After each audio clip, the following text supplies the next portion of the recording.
మంచు మనోజ్ మళ్ళీ రోడ్డు మీదకి వచ్చాడు. అంటే రోడ్డున పడ్డాడు అని కాదు, రోడ్డు మీదకి వచ్చి మళ్ళీ బండ పిర్రలోడా, పంది పిర్రలోడా, ఇదేంటి నిన్న రీసెంట్గా ఎలుగు బంటోడా అంటూ మళ్ళీ గేట్ దగ్గర పంచాయతీ పెట్టాడు.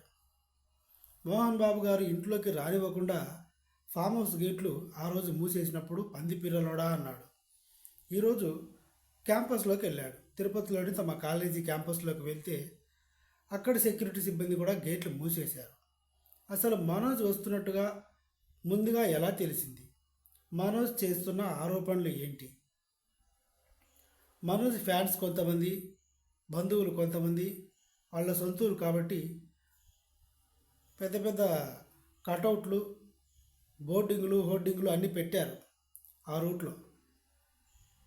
వేరే నాని అని ఒక ఎమ్మెల్యే గారితో కలిసి ఉన్నప్పటి ఫోటోలు, ముఖ్యమంత్రి గారి ఫోటోలు, వాళ్ళతో పాటు మనోజ్వి కూడా ఉన్నాయి ఆ హోర్డింగ్స్లో.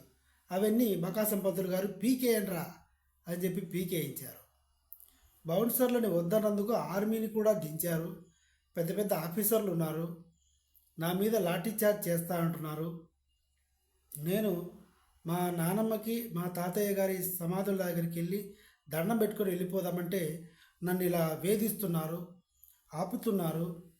ఏం జరుగుతుందో నాకు తెలియట్లేదు.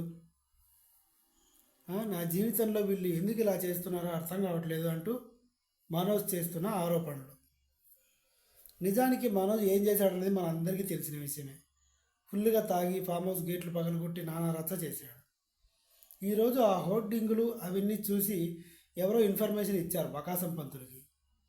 ఏముంది, మళ్ళీ వీడు వస్తే మళ్ళీ ఏం పెంట చేస్తాడో, మీడియాని తీసుకొచ్చి ఏమేం చేస్తాడో ఏమో అన్న భయంతో ఇలా గేట్లు మూసేయించి లోపలికి రానివ్వలేదన్నమాట. ఇది జరిగింది. తాడో పేడో తేల్చుకుందామంటూ మళ్ళీ కేకలేశాడు.